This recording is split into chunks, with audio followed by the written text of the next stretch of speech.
երեսով տա, որ ամբողջ աշխարհը մեզ երեսով տա, մենք ասում ենք, բա մեզ սա չի օգնում, նա չի օգնում, չեն օգնում նրանով, որ ինքը իրան չի հարգում։ Մենք մեզ հարգում ենք, մենք ուզում ենք լինենք ազգային պետություն, թե մենք ուզում ենք թուրքական աշխարհի մեջ լինենք մի հատ թուրքական վիլայետ, վաղը սոկարագա կարևորը բենզին էժան լինի, ու մենք մեր ազգային դատից չխոսանք, բայց դուշման Վարդանը, Ասկոլ Կաշոտը, Ռոբերտ Աբաջանները, այս հազարավոր տղաները, որ նահատակվեցին, հանուն ինչի, հանուն ոչինչի, ոնց որ իրանք էին ասում։ Մի այս հայտնի բան նկար, ասում եմ, էս դրա պատասխանը ճիշտ չի տալիս Սերժ Սարգսյանը, ես սխալ էի, Նիկոլը ճիշտ էր, բայց կարծում 3 էլ ասեցի, որ այստեղ Ռուբեն Հակոբյանն էր իմ հյուրը եւ ասեց կարծում եմ շատ ճիշտ հա մեխին էր, որովհետեւ այդ մի առումով ճիշտ էր Սերժ Սարգսյանը, որ այո Նիկոլը ճիշտ էր ինքը սխալ, որովհետև Նիկոլը ի տարբերություն մնացած բոլորի, մեզ բոլորի, ինքը երևի շատ լավ ճանաչում էր մեր ժողովրդին։ Ինքը երևի շատ լավ ճանաչում էր, որ եթե պետք եղավ կցեղասպանեն, եթե պետք եղավ Արցախը կտան, եթե պետք եղավ Սյունիքը կտան, եթե պետք եղավ կհրաժարվեն ցեղասպանությունից, հա դեռ 15 թվից է, եթե պետք եղավ Արևմտյան Հայաստանից էլ կհրաժարվեն, եթե պետք եղավ Թուրքիա Երևանում կլինի, բայց այդ ամենով հանդերձ այս ժողովուրդը իրեն ընտրել է, գուցե այդ առումով ինքը իսկապես ճիշտ էր։ Գուցե դա նկատի ունեցել Սերժ Սարգսյանը, որ ժամանակը ցույց տվեց, որ այո, Նիկոլը այդ մի բանում ճիշտ էր, մարդը ասում էր, ես այս ժողովրդին լավ, այս պարագայում էս եմ ասում, չեմ ասում այս ժողովրդին։ Այս ժողովրդին ես շատ լավ բան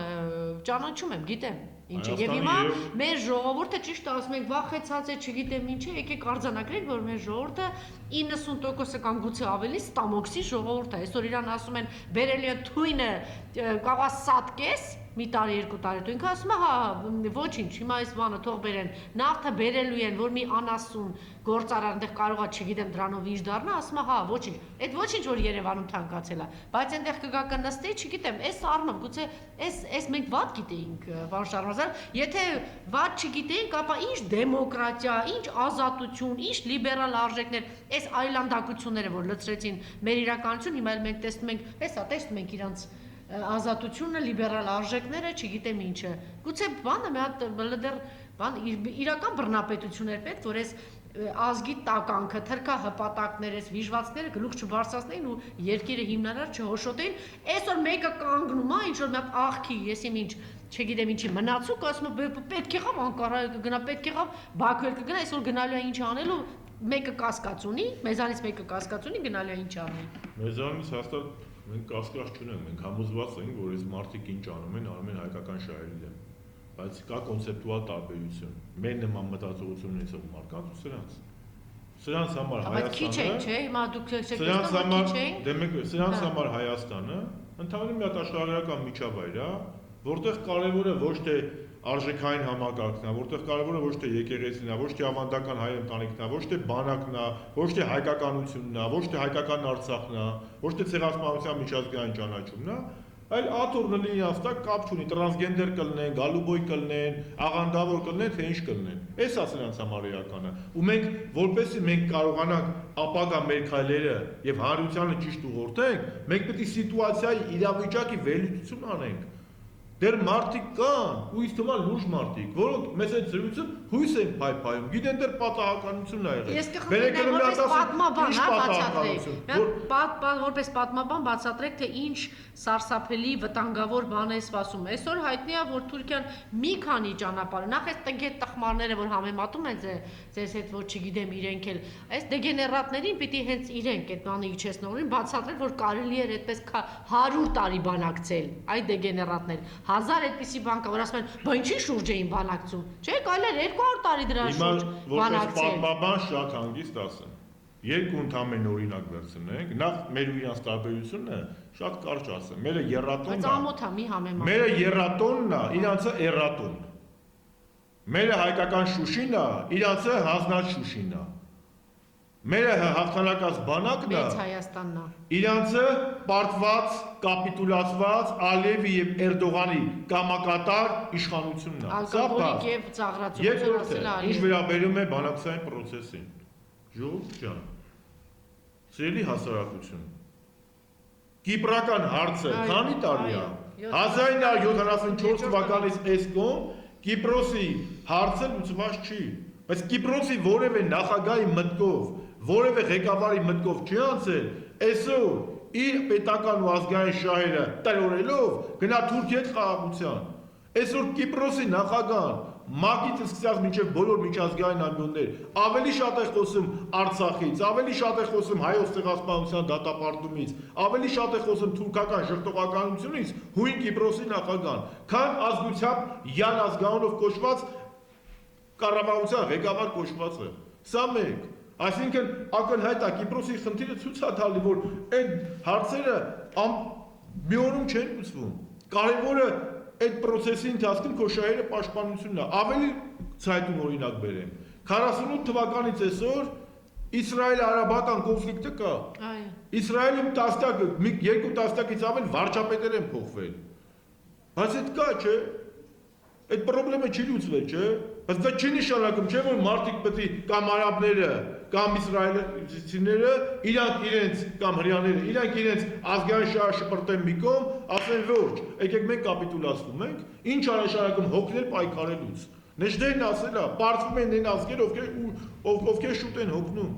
Ինչ է նշանակում հանուն ազգային խնդիրների հոգնել պայքար։ Մենք ինչի չենք գիտակցում, որպես պատմաբան ասում ենք, քանի Թուրքիան ու Ադրբեջանը մեր կողքն են, ու մենք կանք որպես ազգ, նրանց նպատակն է Հայաստանը վերացնել որպես գործոն, ու այսօր տեղի է ունենում այդ գործողությունը։ 15 թվականի գործը իրանք այսօր շարունակում են։ Իրանց նպատակն է որպեսզի հայկական գործոնը աշխարհաքաղաքական կլինի, արժեքային կլինի,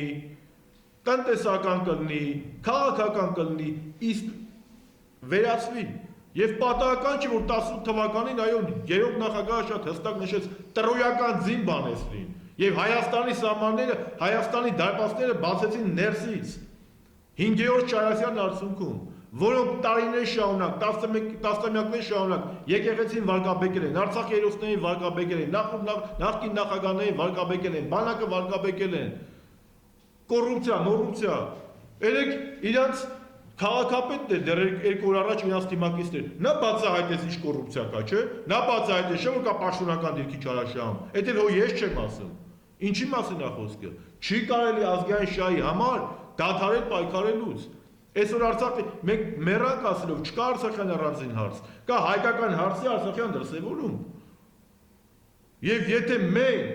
Աստված մեզ շնորհել է երկու հայկական պետականություն, մենք պետք է փայփայենք այդ պետականությունը, ու մենք առաջնային ու երկրորդականը պետք է տարբերենք, եւ դեռ 16-րդ համագումարում մեր կուսակցության նախագահն ասեց,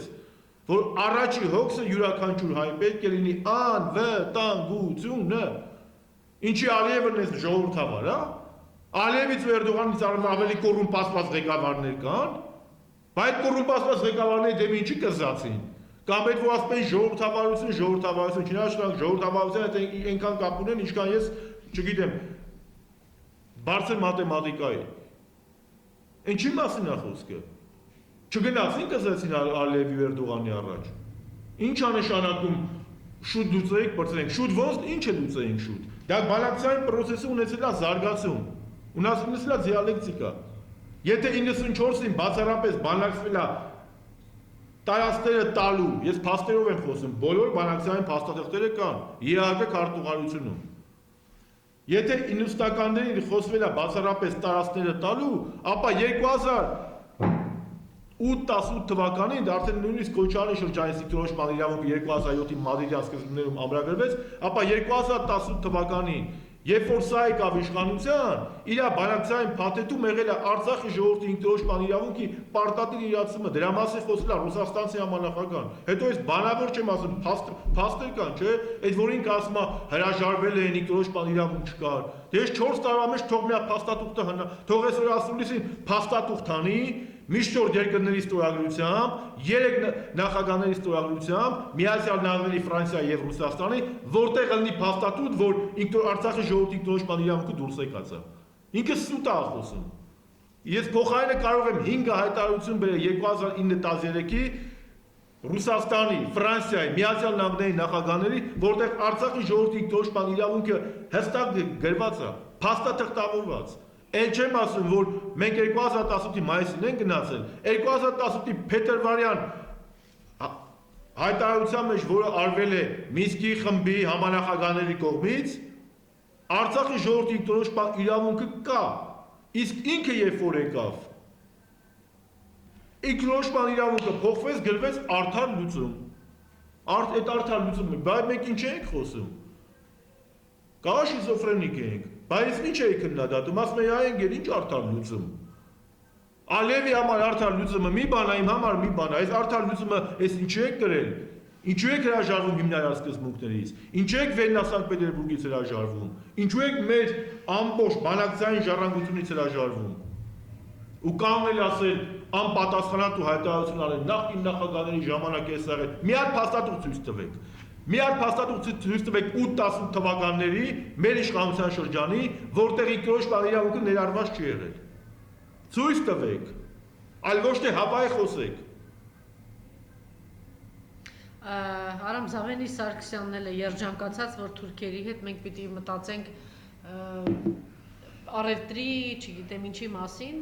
խնդրեմ ձեր պատասխանը։ Ինչ է նշանակում թուրքերի հետ առևտուր, ինչ է նշանակում թուրքերի հետ բարեկամություն։ Այդ նաև որպես պատմաբան, հա, հասկանալի է, թերուս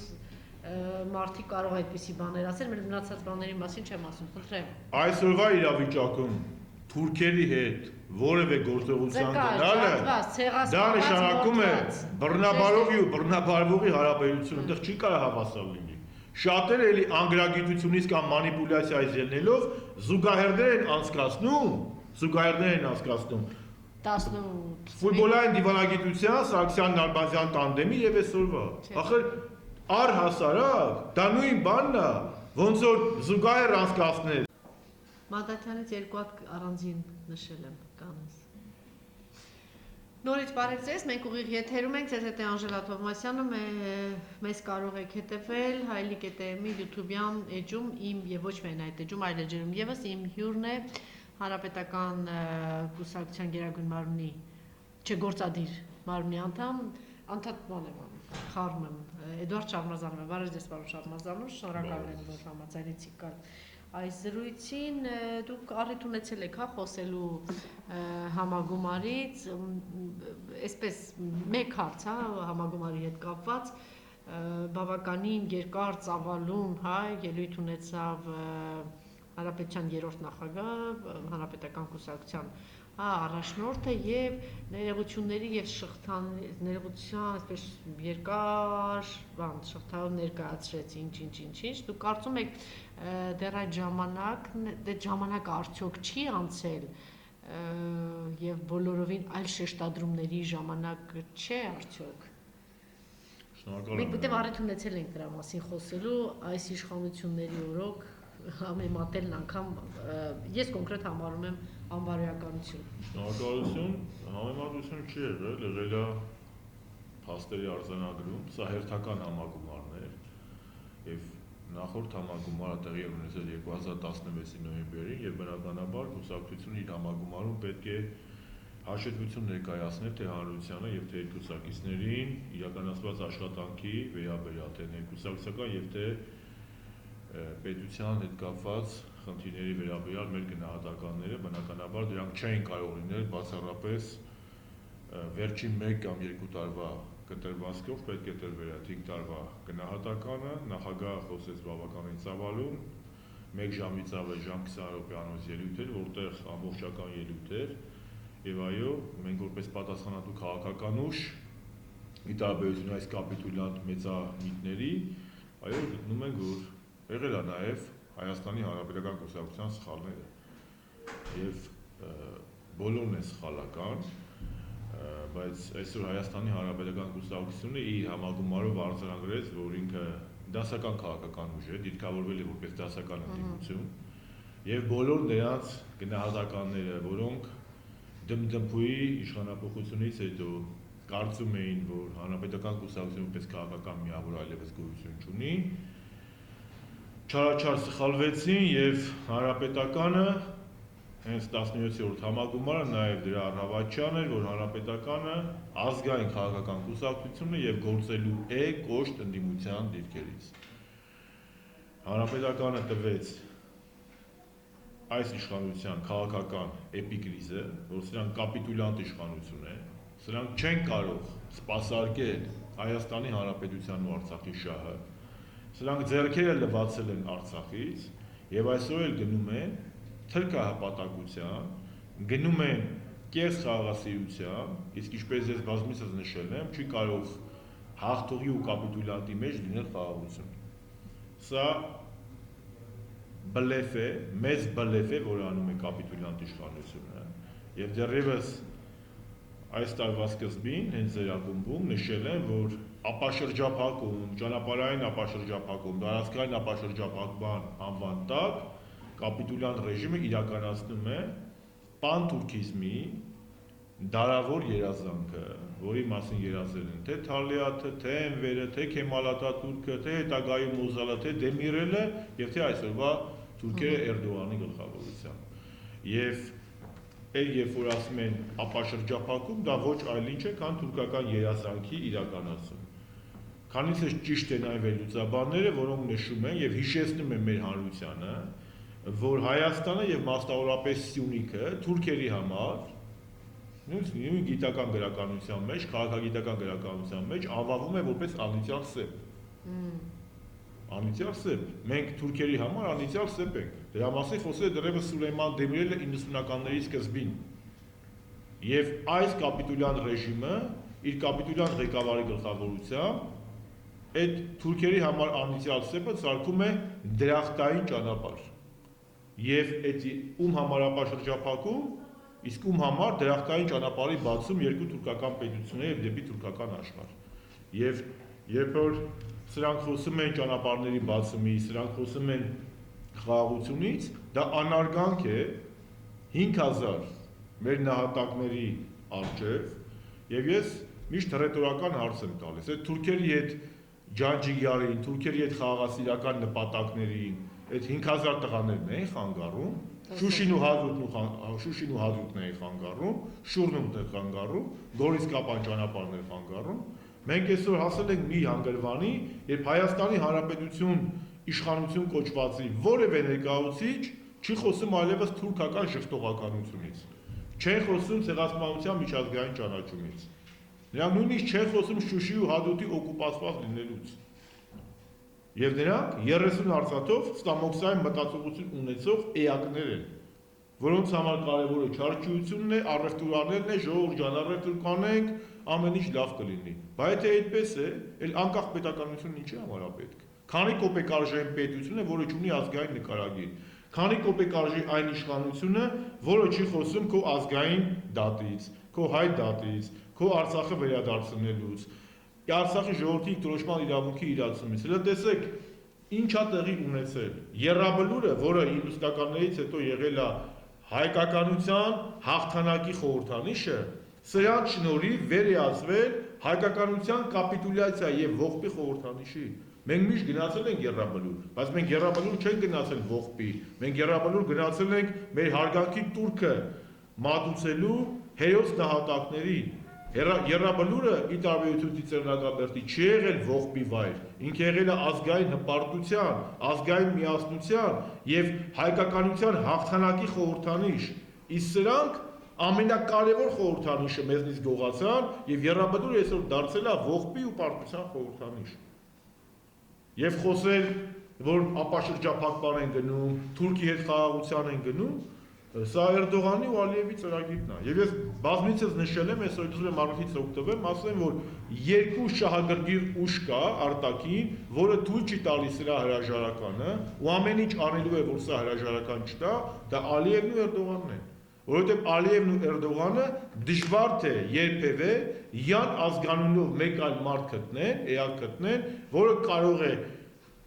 այդպես սինխրոն կատարել նրանց ծրագրերը։ Եվ դա ներկայացնել որպես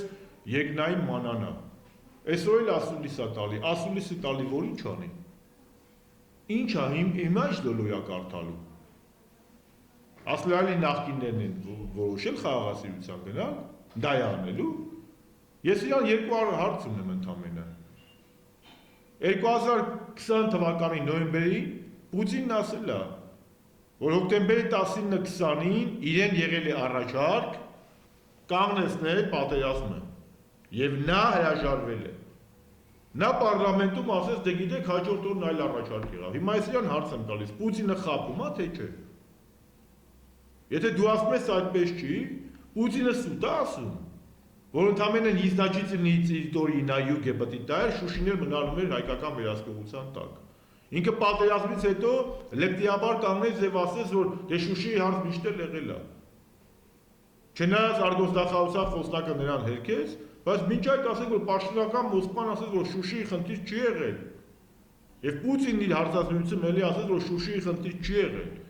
Հիմա հարց եմ տալի, եթե տես չի, կամ մի ասա Ռուսաստանի նախագահը խաբում է։ Կամ դու ես խաբում, կամ նա է խաբում։ Ես համոզված եմ, որ դու ես խաբում։ Այս դու համոզված ես կամ մի ասա։ Երրորդը, երեք էր դրա առաջորներ այդ անվտանգության խորհրդի քարտուղար կոչվածն ասում է, դե մենք չենք բացառում, որ Բաքու ու Անկարա եթե անհրաժեշտություն ունի կգնաք։ Բա իհարկե դու Բաքու ու Անկարա եք գնալու։ Դուք ու Ասկերան, Մարտակերտ ու Ստեփանակերտ չեք գնալու։ Ձեր սրտի քաղաքները Բաքուն ու Անկարան են։ Տարիուկես անցել է պատերազմից, կապիտուլյանտ իշխանության ղեկավարը դեռևս չի գնացել Արցախ։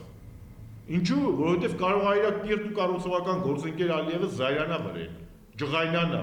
իրան էլ գործիցան են։ Ոնց որ հանեցին բոլոր այն պաշտոնյաներին իդեմս նախկին արգոստախարի, որը հանդգնեց գնաց Արցախ։ Կամ կանգնում էր հակաալիևյան կամ հակաթուրքական բաներ էր ասում։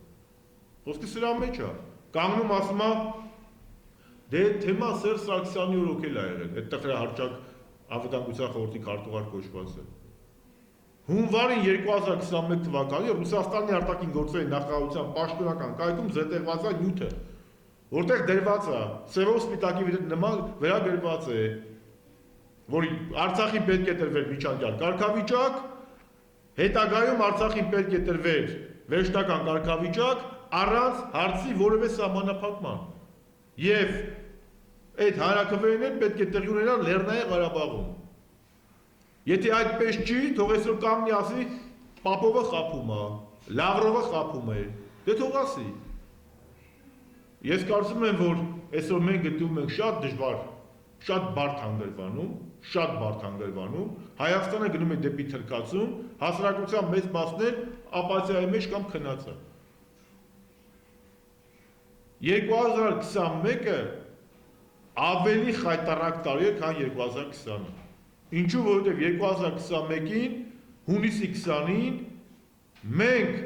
այո ասեցինք կապիտուլյացիային։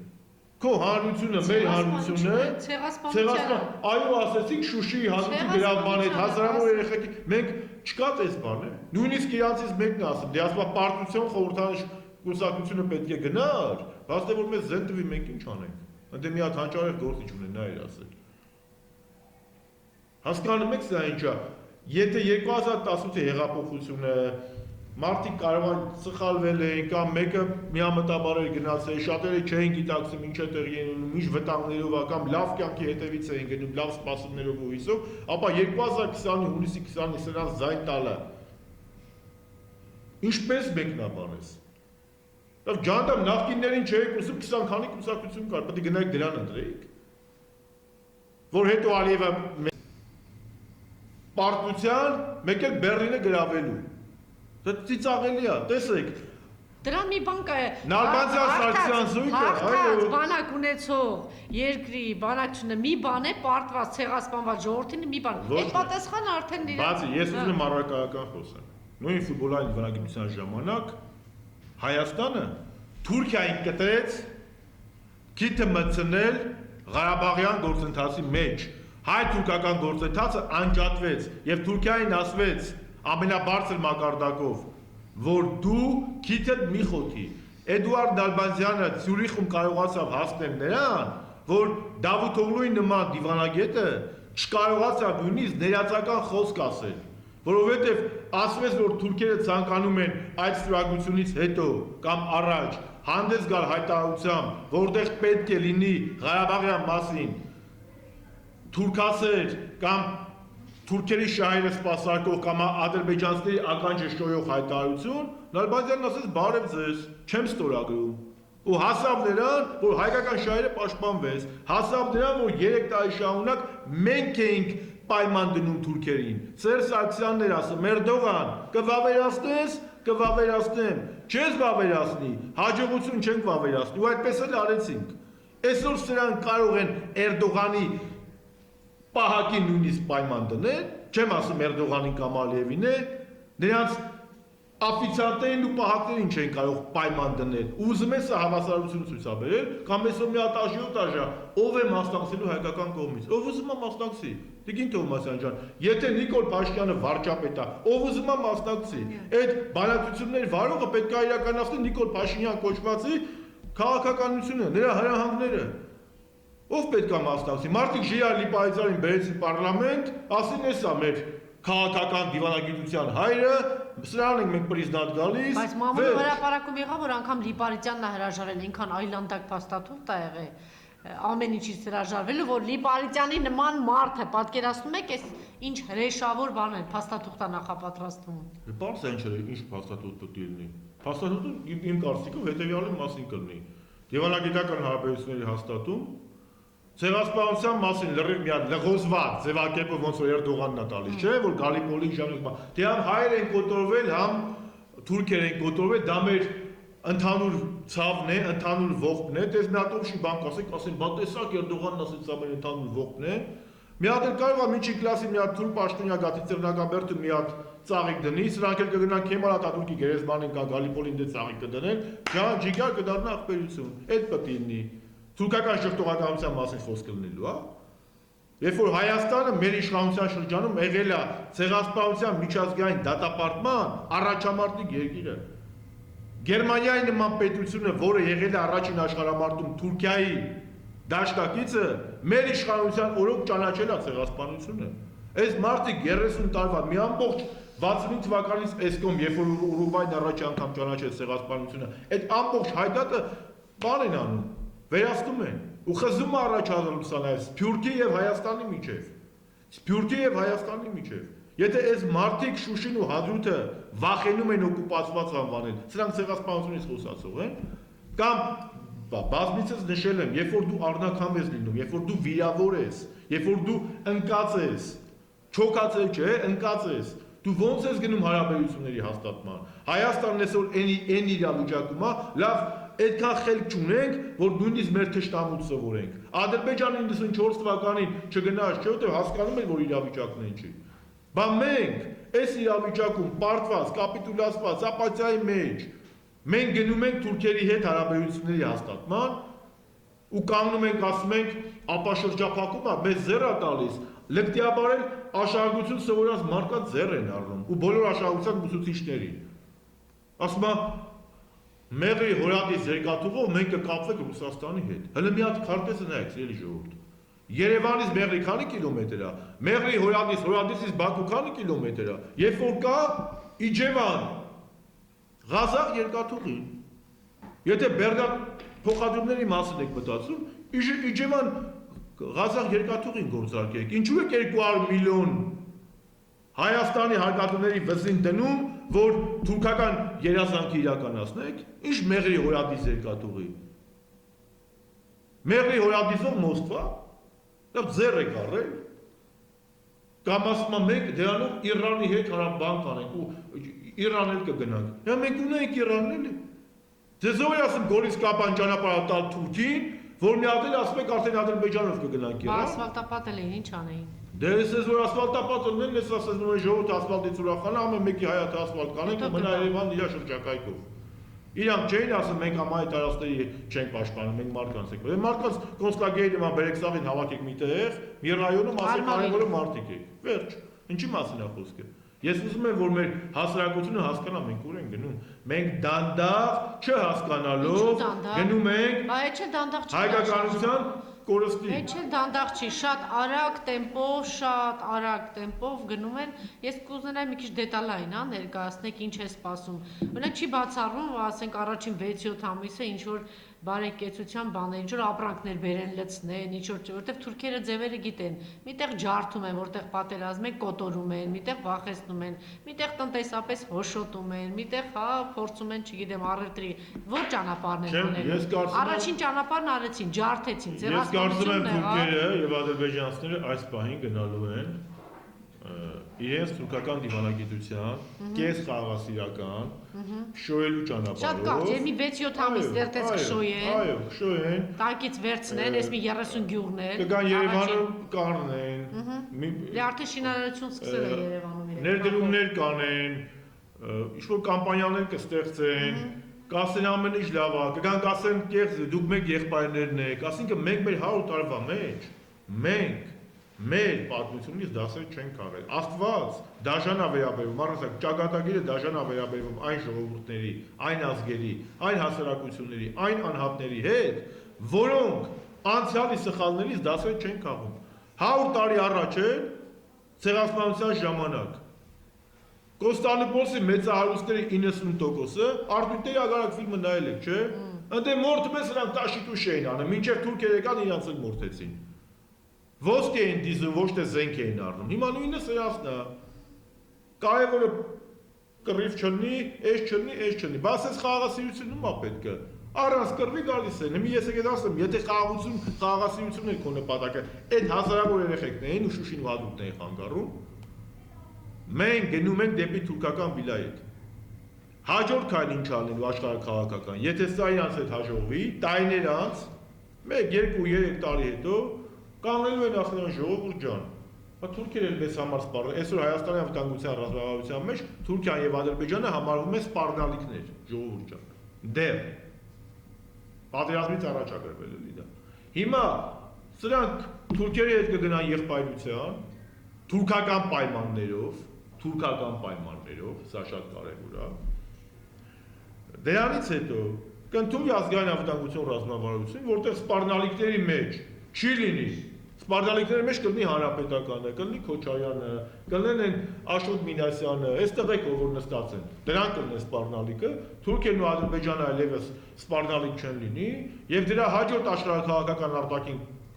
մեսեջը կլինի, որ ախպեր ջան, բա մեզ 102 ռուսական ռազմաբազա մեր ինչին է պետք։ Թուրքերը մեր ախպերներն են, այլ ռազմաբազա պահում եք ինչ անեք։ Եվ Հայաստանը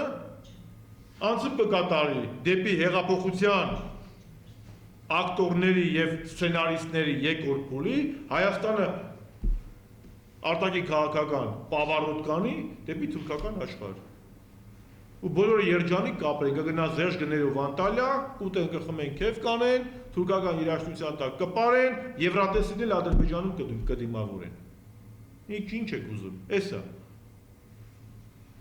Պարոն Շարմազանով, ես երեք ուղարկել եմ ձեզ, բայց ձեր թույլտվությամբ ուզում եմ մեջբերում անել օրերս Անդրանիկ Միրանյանի զուտ այն պատճառով եմ ուզում հիմա մեջբերում անել, որտեղ դուք շատ մեծ լսարան ունեք, ուղղակի ուզում եմ սա հանրությանն էլ հասնի, եթե նաև ինչու ոչ ներդեսպանատանը, Հայաստանում գործող Ռուսաստանի Դաշնության եւ այլն, սա ինչ որ առումով եւ այսպես վերջին ճիճն է եւ նաեւ սթափության ինչ որ բան է ուղղված մեր ռազմավարական գործընկեր Ռուսաստանի Դաշնությանը։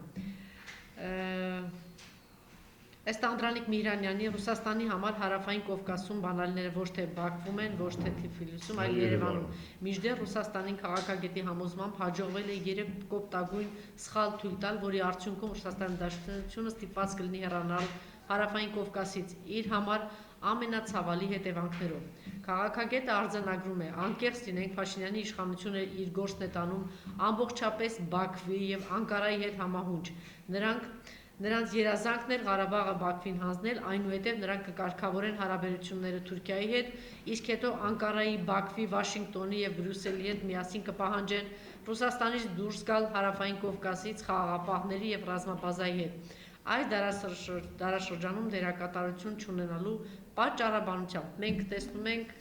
համաձայն եք, չէ, որ իրականում հենց դա էլ տեղի ունենում։ Ցավալին այն է, որ Ռուսաստանի Դաշնությունում մի քանի հայամետ գործիչներ էին արձանագրում 44-օրյա պատերազմի առաջին իսկ օրերից, այո ճիշտ է, սակայն ռուսական մեդիան ողողված էր ու հիմա էլ ողողված ադրբեջանական նավթադոլարներով սնվող ռուս փորձագետների կեղծ Հայաստանի պետությունը նսեմացնող ելույթներով, որոնց ելույթներում անհետանում էր Հայաստան-Ռուսաստան ռազմավարական դաշնակցային հարաբերությունների դերն ու նշանակությունը, որը կրկնակի ցավալի է արձանագրել։ Միրանյանը արձանագրում է ռուսական քաղաքական վերնախավի ամենակարևոր սխալ, որ կատարվեց Թավշյա հեղափոխության շրջանում, այն է չաջակցել Սերժ Սարգսյանին եւ հնարավորություն ընձեռվեց, որ իշխանության գա շատ կարճ ժամանակ Կարեն Կարապետյանը, հետո այս թրքահպատակները։ Քաղաքագետը կանխատեսում է, որ տեսանելի ապագայում այս ճակատագրական սխալների արդյունքում Ռուսաստանն անխուսափելիորեն հարավային Կովկասից վտարման կհանգեցնի, ու նա ցավով արձանագրում է, որ հիմա Հայաստանում չի տեսնում ուժեր, որոնք կարող են կասեցնել Փաշինյանի դավաճանական քաղաքականությունը, ու նաև ակնարկներ չի տեսնում, որ Ռուսաստանի իշխանությունները գիտակցում են, թե ինչպես է Փաշինյան, Ալիև, Էրդողան, այն ինչ որ դուք եք ասում, Էրդողան երակը բացահայտորեն ճարպկորեն մոլորեցնում իրենց, որովհետև իսկապես իմսի տպավորությունն էր, որ այսպես ամբողջությամբ Նիկոլը իրենց բռի մեջ է, բայց մենք տեսնում ենք, թե ինչ սահուն կերպով ինքը կարողանում է արդեն թաքուն, թե բացահայտի երկու դաշնակից, Բաքվի եւ Անկարայի հետ միասին ինչպես է գործում Նիկոլը։ Երբ Հայաստանի գլխավոր իսկ նրանց թիկունքում Վաշինգտոնն ու Լոնդոնն են եւ վերջինը միգուցե անցյալ տարի Ռուսաստանի եւ Հայաստանի համար այլ բան կարող է փրկել, բայց դրա հետևեք Մոսկվայի հերթական կոպիտ սխալը, երբ Հայաստանի գլխավոր շտաբը պահանջում էր Փաշինյանի հրաժարականը, Մոսկվան ոչ միայն չակնարկեց, որ ուրախ կլինի ռուսամետ ուժերի իշխանության գալ, այլ ընդհակառակը թույլ չտվեց գործընթացը հասցնել Փաշինյանին իշխանությունից հեռացմանը եւ այլն, այստեղ այլ դիտարկումներ կա, ես առանձին կներկայացնեմ, չգիտեմ համաձայն եք սրա հետ թե ոչ, մենք այսպիսի ողբերգական իրավիճակում ենք, իրականում հիմա այնպես է ստացվել, որ քիչ թե շատ մեր շահը փորձում է պաշտպանել մեր ռազմավարական գործընկեր Ռուսաստանի Դաշնությունը, մի կողմում իրենք են, այստեղ ունենալով որոշակի աջակիցներ, մյուս կողմում այս եռյակ միությունը իդեմս Նիկոլի, Ալիևի եւ Էրդողանի եւ իրենց բան գործը տեսնում են, իսկ սա տանում է նրան, որ ապագայում պետք է դուրս մղեն այստեղից, թերևս այս ամբողջ խնդիրը եւ նպատակը դա է, դուրս մղել այստեղից Ռուսաստանի բազան, այստեղից դուրս մղել, իսկ 1-2 տարի հետո ամենաուշը Թուրքիան եւ թուրքերը իրենց գործը այստեղ վերջնական արդեն։ Այո, քանի որ ձեր հարցը բազմաշերտ էր, ես փորձեմ նախ այս 3.5 տարիների ընթացքում անդրադարձել եմ այդ հարցերին եւ հիմնական գնահատականների հետ համամիտ եմ պարոն Միրանյանի։ Այո, ուզում եմ փաստեմ, որ Սերժ Սարգսյանը Հայաստանի վերջին ինքնիշխան ղեկավարն էր եւ մեր գործընկերները եւ նախ եւ առաջ դաշնակիցը ավելի ապահով պետք է իրենց զգային ու ավելի վստահ, երբ որ Հայաստանը ուժեղ է եւ ունի ինքնիշխան ղեկավար։ Սակայն ոնց որ այլ ձև գնա, ձև ակնհայտ է մի բան, որ Ռուսաստանին որպես դաշնակից անհրաժեշտ է ուժեղ Հայաստան, ոչ թե կզած Հայաստան։ Այսօր Հայաստանը կզած իրավիճակում է, Հայաստանի իշխանությունը եւ կզած է տարբեր աշխարհական կենտրոնների առջև, Ռուսաստանից մինչեւ Վաշինգտոն, Բրյուսելից մինչեւ Անկարա, տարբեր։ Ինչ վերաբերում է ռուս-թուրքական հարաբերություններին, ես այն մարդկանց թվին եմ պատկանում, որպես նաև պատմաբան, որը քիչ թե շատ ուսումնասիրել է առնվազն ռուս-թուրքական հարաբերությունների վերջին 250-300 տարին, Ռուսաստանը եւ Թուրքիան ախոյաններ են։ Ինչքան է Ռուսաստանը եւ Թուրքիան փորձ են ունենալ տնտեսական որոշակի շահեր, այնուամենայնիվ Կովկասում Ռուսաստանի թիվ 1 մրցակիցը ախոյանը դա Թուրքիան է։ Եվ թուրք-ռուսական հարաբերությունները այսօր էլ ունեն տարբեր չլուծված խնդիրներ եւ վաղն էլ այսօր երկու կայսրություն իրենք ընդլայնվում են եւ Ռուսաստանը եւ Թուրքիան։ Եվ այս ամենը շատ նման է սովետական միության եւ հիտլերյան Գերմանիայի ժամանակավոր մերձեցմանը 39 թվականին տեղի ունեցավ Մոլոտով-Ռիբենտրոպ պակտի կնքումը, բայց դրանից ընդամենը 2 տարի չանցած սկսվեց հայնական մեծ պատերազմը, այսինքն բոլոր այն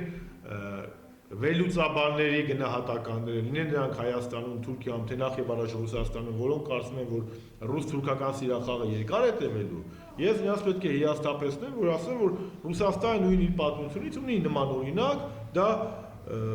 Ֆաշիստական Գերմանիա, բոլշևիկյան Ռուսաստան կար երկու տարվա սիրախաղներ, որին հաջորդեց հայերենական մեծ պատերազմը։ Հիմա նրանք ընլայվելով գալիս են եւ Կովկասը նաեւ այնտեղն է, Կովկասը, Սիրիան, Միջեգրածովը եւ արդեն Դոնբասը, Ուկրաինան եւ Ղրիմը, դրանք այն վայրերն են, որտեղ ռուս-թուրքական հարաբերությունները բախվելու են։ Եվ ես չեմ բացառում, որ այսօր նաեւ վերլուծաբանների առումով շատ համամիտ են պարոն Միրանյանի հետ, որ Ռուսաստանում կա մի հատ ադրբեջանա-թուրքական ճակերտավոր վերլուծաբանների լոբին, որոնք ուղղակի ռուսական քաղաքական իստեբլիշմենտի մեջ թուրքականության, քաղաքականության կրողներն են կամ թուրքականության քարոզողներն են, որոնք փորձում են ցույց տալ, որ Ռուսաստանը եւ Թուրքիան բարեկամներ են։ Ես էլ ասում եմ որպես պատմաբան։ Թուրքիան եւ Ռուսաստանը Կովկասի մախոյաններ են եւ Ռուսաստանին նախ եւ առաջ Ռուսաստանին, նախ եւ առաջ հայ ժողովրդին, բայց որպես դաշնակից Ռուսաստանն էլ անհրաժեշտ է այստեղ ազգային իշխանություն։ Իսկ այս իշխանությունը ազգային չի, այս իշխանությունը աթոռապաշտ իշխանություն է, իզմեր չունեցող։ Այս մարդը իր ամբողջ կյանքը մի ճիշտ բան ասել, ասලා ես իզմեր չունեմ։ Դա նշանակում է, որ ինձ համար կարևորը իմ աթոռն է, իմ իշխանությունն է, կապ չունի։ Շահերս կհամընկնի, Ռուսաստանի հետ կհամագործակցեմ։ Դա շահերս կհամընկնի, Թուրքիայի հետ կհամագործակցեմ։ Պետք կլինի Ադրբեջանի հետ կհամագործակցեմ։ Ինչը եւ արվում է։ Եվ այս իմաստով մենք պետք է գիտակցենք, որ Հայաստանը աշխարհաքաղաքական առումով ունի երկու ճանապարհ, կամ Ռուսաստանի հետ հարաբերությունների հաստատում, գաղափարական, արժեքային հիմքի վրա, կամ դառնալ թուրքական վիլայետ։ Այդ կյանքը ցույց տվեց, որ այդ ճանապարհը չէր ընտրել, սխալվեցին, այստեղ նաև կոպտագույս, ինչպես մեկնաբանում է, Միրանյանը հիմնական կոպտագույս սխալներ տվեցին, այստեղ շարունակեցի, որ չաջակցեցին Սերժ Սարգսյանին, եւ նպաստեցին, որ հեռացնեն Սերժ Սարգսյանին, մտածելով երևի ավելի հեշտ կլինի, չգիտեմ համագործակցել այս թույլ, բան, չգիտեմ ինչ մարդու հետ, մինչդեռ կյանքը ցույց տվեց, որ բացարձակ ոչ պատահական էր ոչ մի բան, թիկունքում ուներ մի ահռելի Ադրբեջան, թիկունքում ուներ մի ահռելի Թուրքիա, թիկունքում ունի մի ահռելի Եվրոպա, Բրիտանիա, Ամերիկա եւ իրենց նպատակը շատ ծանոթ կերպով իրականացնում են եւ բացի այդ, այստեղ շեշտում է, որ էլի հնարավորություն ուներ եւ իրենք շատ լավ այդ քարոզը աշխատեց, որ այս պատերազմը ոչ թե թուրք-ադրբեջանական էր, այլ թուրք-ադրբեջանա-ռուսական էր, դա էլ հանրությանը հրացրեցին, դա էլ կարողացան մարսել, այնպես որ հաջորդի վելի սխալներ, ինչպես ասում է շտաբը, փորձեց ինչ-որ քայլեր անել, այդտեղ էլ չաջակցեցին, որովհետև ես կարող եմ հիմա փոխանցել, որ նեղ անձնական զրույցներում գենշտաբի պետը ասում է, որ Ռուսաստանի Դաշնության գենշտաբի պետն ասել է, եթե դուք քայլ անեք հանկարծ հարձակում լինի, մենք այդ բանին չենք կարող ձեզ աջակցել, մինչդեռ հենց այդ ժամանակ, պիտի այդ աջակցություններ որ դուրս վռնդել, էլի մտածում էին հնարավոր է տրորված, ջարդված Նիկոլի հետ, այո, իրենց ձեռքում է ինչ պիտի անեն, բայց կյանքը ցույց է տալիս, որ նա շարունակել է, նա եղել է, մնում է եւ շարունակում է մնալ Էրդողանի եւ Ալիևի ձեռքում, իսկ այդ շատ ավելի մեծ բրիտանա-ամերիկյան, բանի ձեռքում։ Այսինքն ինչ եք ասում, անդառնալի բաներ են տեղի ունեցել, պարոն Շահմազանով, եթե այսպես ասենք, հիմա ստացվում է Ռուսաստանը միայնակ Հայաստանի Ալիևի, Նիկոլի, Էրդողանի դեմ։ Տեսեք, առհասարակ կյանքում անդառնալի ոչինչ չկա։ Ամեն ինչ կարելի է ուղղել։ Բայց այդ ամեն ինչ ուղղելու համար դու պետք է իրավիճակի ճիշտ վերլուծություն անես մեկ։ Երկրորդը քո ուժերի ճիշտ ինվենտարիզացիա անես երկու։ Երրորդ քո դաշնակիցների ճիշտ ընտրություն կատարես։ Այսօր մի հատ գանք հաջորդ նախորդ թեմային 18 թվականի չէ, ասում ենք Թուրքիա, Ադրբեջան սրանց կապը։ Մենք մոռանում ենք մի բան, այդ մեծ լրահոսի մեջ ամենակարևոր բաներից մեկը մենք չգիտես ինչու մոռանում ենք։ 2010 թվականի հուլիսին, կարծեմ 10-ին, Իլհամ Ալիևը բառացի հայտարարել է, դա հրապարակային ինֆորմացիա է, որ Սերժ Սարգսյանի իշխանազավթման գործընթացում ինքը Ադրբեջանի դերակատարումն ունեցել է։ Այո։ Սա ինչ է նշանակում, եթե թարգմանենք պարզ աշխարհաբար հայերենով, որ Իլհամ Ալիևը եւ Ադրբեջանը օժանդակել է Հայաստանում Սերժ Սարգսյանի իշխանության հեռացմանը եւ ապազգային կապիտուլյանտ, ապագա կապիտուլյանտ իշխանության գալուն։ Պատահական չէ, որ այս մարդիկ դեռ Սերժ Սարգսյանի ու Ռոբերտ Քոչարյանի ստվերի դեմ են կռվում։ Ինքը ասում է Նիկոլ նովա, որ ես Նիկոլին հաղթեմ։ Ես իրանց եմ հաղթել։ Հաջորդը ինչ գալիս է անդառնալիությանը։ Անդառնալի ոչինչ չկա։ Ես իմ ելույթում եմ ասել համագումարի ժամանակ, մեր թիվ 1 թշնամին դա հուսահատությունն է։ Մենք պետք է կարողանանք հաղթել հուսահատությանը, մենք շատ ավելի, հարյուրավոր, հազարավոր անգամ ավելի վատ իրավիճակում ա եղել հայ ժողովրդի իր պատմության ընթացքում, որտեղ կարողացել է իր մեջ ուժ գտնել եւ համախմբվել։ Բայց դրա համար այդ համախմբումը պետք է լինի գաղափարի շուրջ եւ իրապես գաղափարական մարքան շուրջ։ Պայքարը կարող է երկարատև լինել եւ այս պայքարում պարտվելու է նա, ով շուտ է հոգնելու։ Մենք հոգնելու իրավունք չունենք, որովհետեւ հայրենիքի համար պայքարը հովանային անջատումներով չի,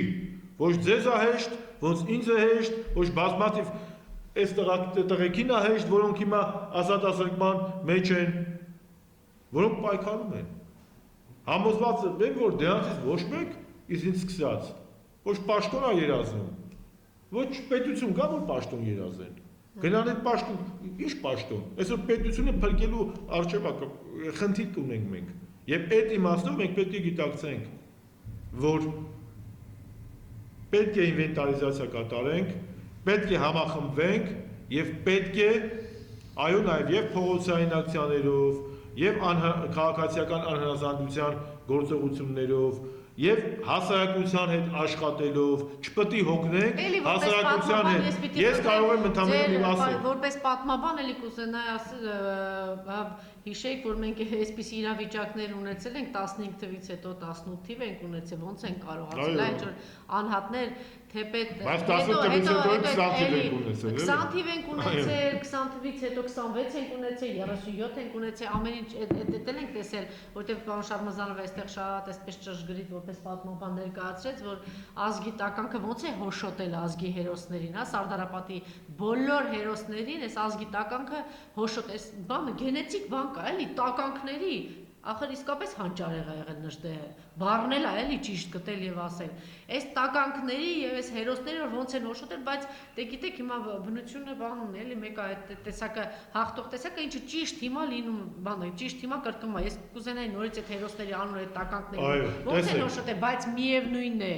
3 տարի առաջ ցեղասպանված ժողովուրդը 18 թվականին մեկ էլ կարողացել է չէ, այն էլ մի քանի անգամ կարողացել է կանգնեցնել դրա համար դուք չեք որ պետք է Նժդեհին մեջ բերեցիք, Նժդեհը շատ ֆանտաստիկ բան է ասել, սա միևնույն ժողովուրդը նայած իր առաջնորդը ով է,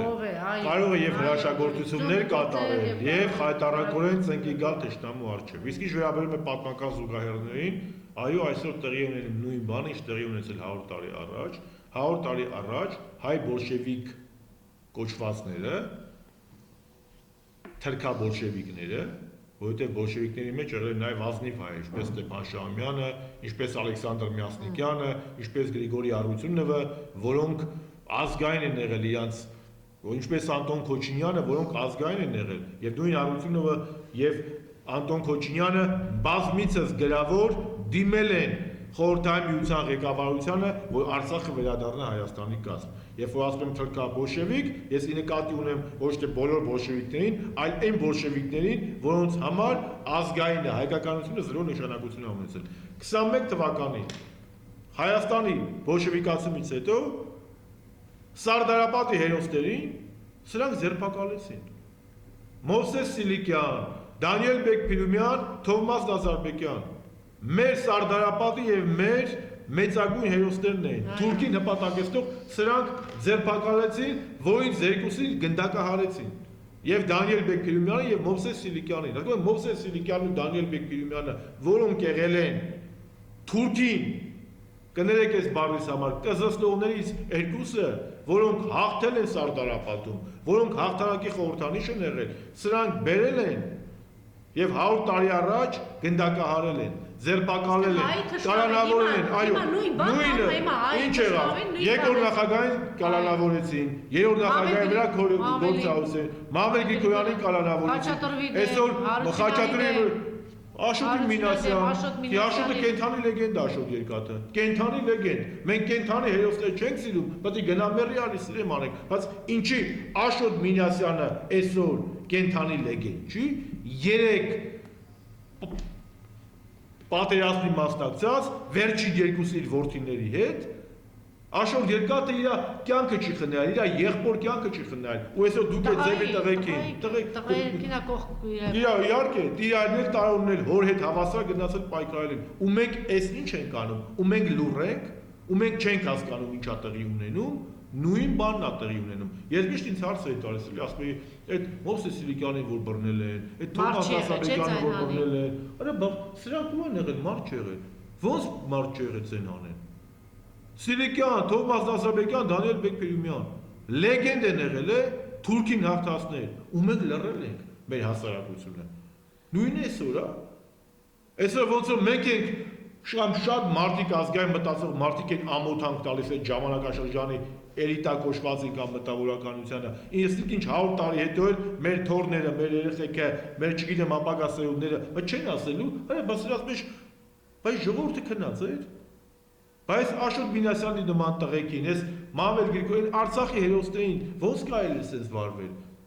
Բասա թուրքական ծրագիր չի, բա ինչա։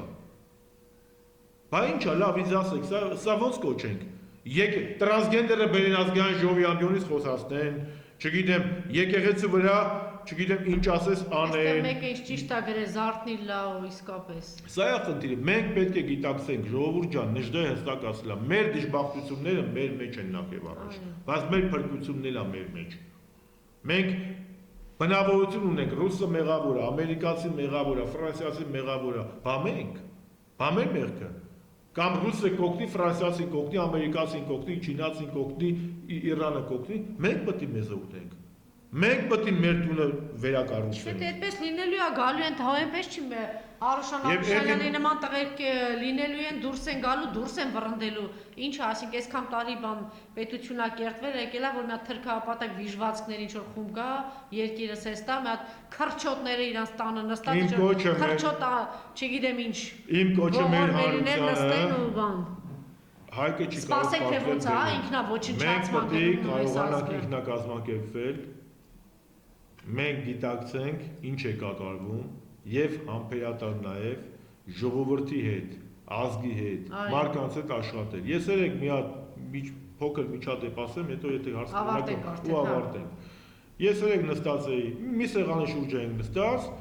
մեծ սեղան, ընկերական սեղան, որտեղ մի 3 հոգի մարդ կային, որոնք առաջ անգամ էի ճանաչում։ Այդ մարդիկ ներողություն խնդրեցին, բայց ես առաջ անգամ էի տեսած, ինչի՞ ներողություն խնդրեմ։ Ասում եմ 18 թվականին մենք սխալվել ենք։ Ուտեց այդ մարդիկ հազարավոր չեն, տասնյակ հազարավոր են, որ հետ են գալի։ Նախագահ Սարգսյանը ճիշտ ասեց, պետք չի դատապետել այն մարդկանց, ովքեր 18 թվականին հեղափոխությունը հավատացել են։ Նրանք մեղավոր չեն, որ այդ հեղափոխության առաջնորդը խաբել են նրանց, խաղացել են նրանց գաղտնիքների հետ, մանիպուլյացիա է արել, պոպուլիզմ է արել։ Այդ մարդիկ են մեր քույրերն ու եղբայրները։ Մենք պետք է բոլորին հետդարձի ճանապարհ թողնենք, Հայաստանը չբաժանենք սևերի եւ սպիտակների։ Մեր առաջի թշնամին հուսահատությունն է, երկրորդ թշնամին ատելությունն է։ Հենց այդ երկու թշնամիներին հաղթեցինք,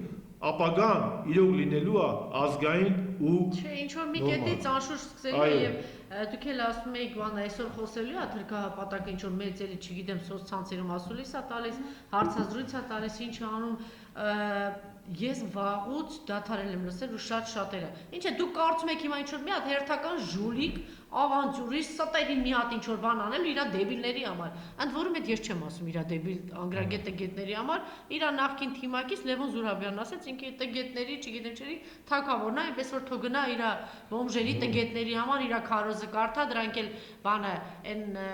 մատված բան է ուզում ասել, չգիտեմ, նստեն ու տենց ուրախ զվարթ նայեն իր թոշակառուներով, բաներով երեկել ասում են, բա ինչ պետք է անեն, պետք է տենց ավտո քշեն, բա տենց բան պիտի անեն։ Իսկ իր անդրած այդ թոշակառուներն էլ բա պետք է աշխատավարձը շատ լինի, падգամավորի բայրանցը։ Իսկ իրան ընտրած այդ թոշակառուները, այդ տատի պապիները, որ դրանց 99%-ը իրանց է ընտրել, 28000-ից, չգիտեմ, երևի 30 քանի հազար դրամ թոշակ է ստանում։ Գնան մեռնեն։ Իրանց ուղարկումը մեռնեն։ Դուք պատկերացեք մարդը կարողանա մի ամսում 28000 դրամով կամ 30 քանի հազար դրամով ուղղակի ասում գնա սոված սատկի մեռեք, չգիտեմ ինչ արեք, էլի։ Ասենք այս բանը թող գնա նորից ծապտան, այդ իր բաներով լսեն, այնպես որ լավ արեցինք, որ այսօր խոսեցինք, մի հատ էլ պետք է նստենք լսենք, թե ինչ մի հատ հերթական սուտն է, ինչ մի հատ բան է մոգոնում։ Թող իր դեբիլների համար խոսի, բացատրի, հասցնի, իսկ մենք իրականում ինչ որ մի կետից պիտի դա լինի։ այստեղ սխալների մասին են ասում Ռուսաստանի Դաշնության, չգիտեմ, նաև պիտի ասենք, որ ընդդիմությունը այս մի տարվա ընթացքում բազմաթիվ սխալներ թույլ տվեց, ամբիցիան խանգարեց, վախը խանգարեց, չգիտեմ, մոլորվեցին, չկարողացան միանալ, մեկը այդտեղից պիտի լինի, պարոն Շարմազանով, չգիտեմ, երկրորդ, երրորդ նախագահն են, մյուսներն են, ովքեր են։ Այո, ես այն կարծիքին չեմ, որ մենք արհեստական կամ լուսնից ինչ-որ մեկը գալու է ու մեզ փրկի։ Մենք յուրաքանչյուրս պետք է միավորվենք, հասկանանք, այո։ Եվ իհարկե ընդդիմությունը լավ ունեցել իր սխալները եւ ասեցի ընդդիմությունը բազմաշերտ է։ Բայց ընդդիմությունը պետք է կարողանա մեր եւ շատերի տարբերությունը ինչի մեջ է, չեմ ասում բոլորի, որովհետեւ կան տարբեր ընդդիմադիր ուժեր, որոնք էլի մեր նման են մտածում։ Մեր հանրապետականի տարբերությունը շատ քաղաքական ուժերից ինչի մեջ է։ Մենք չենք տենչում իշխանություն։ Մենք ասում ենք, պետք է լինի իշխանափոխություն, մենք չենք հավակնում հենց կլինի իշխանապ, մեր թիվ մեկ նպատակը պետք է լինի Հայաստանը ազատել այս չարիքի իշխանությունից։ Ժողովուրդ ջան, սա չարիքի իշխանությունն է։ Եթե դուք կարող եք ինձ բերել մի ազգային հարցում, տնտեսական հարցում, քաղաքական հարցում, ժողովրդավարության զարգացման հարցում մի հատ առաջընթաց, ձենս կտրեմ, տարիներով չխոսամ, բայց ինչ ասելա խաբելա։ Տեսախցիկները կան, արագաչափերը կան, կարմիր գծերը կան, կൂട്ടական կենսաթոշակը կա, հա, Արցախը 80% տվել է, Գորիս Կապան ճանապարհը Թուրքինն է, ցեղասպանությունը մոռացել են, ժխտողականությունը մոռացել են, Ղարաբաղ չեն գնում, Թուրքիա հետ լավ պետություն է։ Սեպտեմբերին էլ բարի գալուց Թուրքեր Երևան, ամենաուշ։ Սա է, այսինքն մենք սա ենք հանդուրժելու։ Ինչ ճիշտ հասկացեք, ես պատերազմ կոչերով հանդես չեմ գալիս, ես պատրանքներով չեմ ապրում։ Ես շատ լավ հասկանում եմ, որ մենք պետք է կարողանանք կարգավորել մեր հարաբերությունները մեր վատ հարևանների հետ, բայց այդ ամեն ինչը պետք է արվի ռազմավարության, քաղաքականությունը ռազմավարությունն է։ Ռազմավարությունը հաշվարկ է։ Դու աշկերտ բաց գնում ես այնտեղ այդ մինի վրա պայթում, քո ամեն օր քո ինքնիշխանությունը տալիս ես, հետո ասես փորս կուշտ է։ Եթե ստամոքսով պետք է մտածենք, բայց մարդիկ ինչի համար են զոհվել։ Կրկնում եմ, այս իշխանությունը չարիքի իշխանությունն է, եւ 2022 թվականին բոլորս պետք է մի կողմ տնենք մեր ազգական ամբիցիան, խելքներս գլուխներս հավաքենք, ժողովրդի հետ գնանք աշխատենք, քննարկենք, խոսենք, բացատրենք, որ ցավները տանեն։ Հայկականություն ենք կորցնում, հետո ուշ է լինելու, պետականություն ենք կորցնում։ Չի կարելի թույլ տալ, որ Հայաստանը դառնա թուրքական վիլայեթ։ Շնորհակալություն։ Իմ հյուրն էր Էդվարդ Շարմազանովը, մնացեք մեզ հետ, քիչ անց նորից կլինենք ուղիղ եթերում։ Շնորհակալություն, պարոն Շարմազանով։